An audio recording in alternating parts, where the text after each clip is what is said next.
Hi, this is Catherine Moody, and I'm really excited to share with you one of my most favorite strategies, the one that will absolutely save you so much time and frustration while it helps build your business partnership, your relationships of influence and credibility.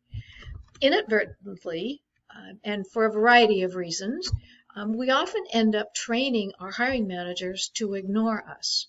And so it isn't just are you training them, but let's think about where you might be training them, because they may be very good at some things and very late in getting back to you with information, or reluctant to get into the ATS to do the things that you need them to do.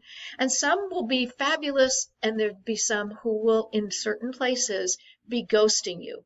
And the problem with that is that everybody thinks recruiting, well, not recruiters think this, but other people think that recruiting is sourcing candidates. And the reality is that beneath the waterline of that iceberg are all of the things you're doing to try to keep the plates spinning.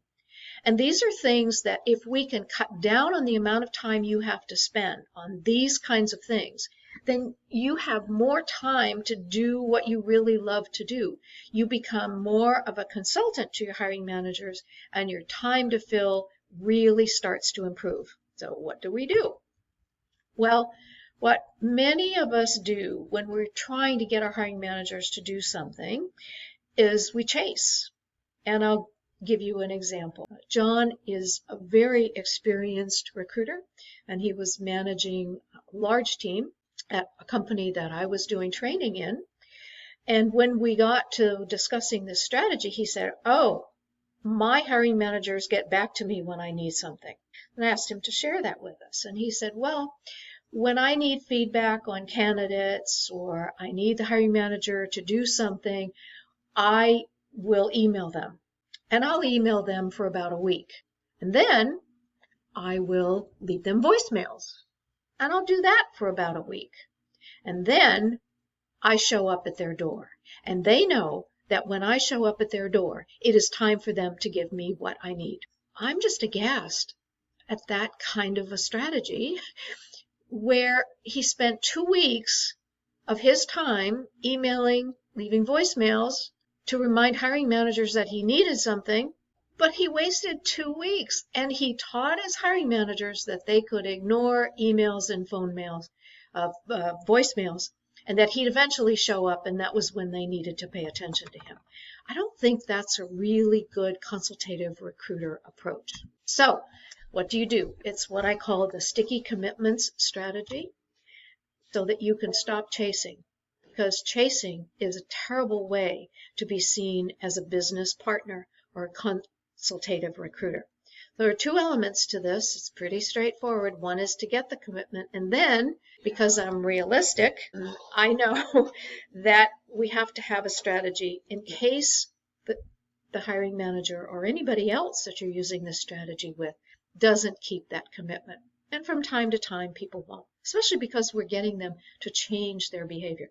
So let's get the commitment first. And you want to ask the hiring manager or whomever, when do you think you'll be able to get back to me with completing the ATS step, feedback on the resumes, decision on the candidates, whatever it is you need from them. And then the magic strategy is you must stop talking. It's very tempting, at least it is for me, to want to tell them why it matters, why I'm asking, what will happen if they don't, how the candidates feel, etc., etc. And what I'm going to suggest to you is, A, they've probably heard that before, and B, it's not going to help. So just stop talking. Give them a moment to think and to make a commitment.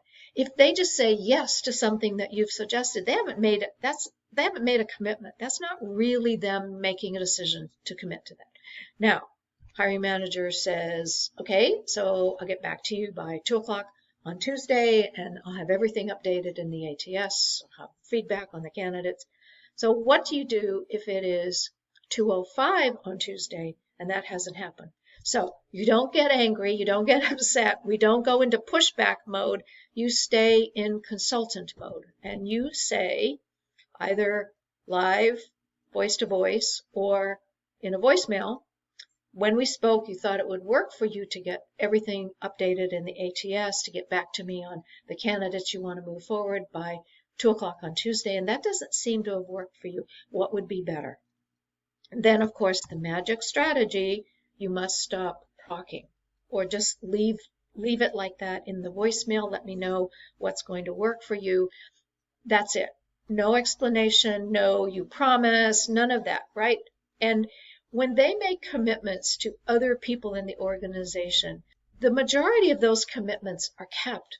And there's no reason why you shouldn't expect commitments to you to be kept. And if we let it go, then we have just trained them once again that it's okay to ignore us and we'll just keep chasing. You don't have to keep chasing. So what would be better? Now, sometimes people say, well, why don't we just tell them when to get back to us? You know, that's the whole premise of the recruiting service level agreement, whatever the agreement document is that you may be taking to launch meetings or to start a search, to fill a rec. And if you're telling them now and it's not working, then I'm suggesting that you try something else.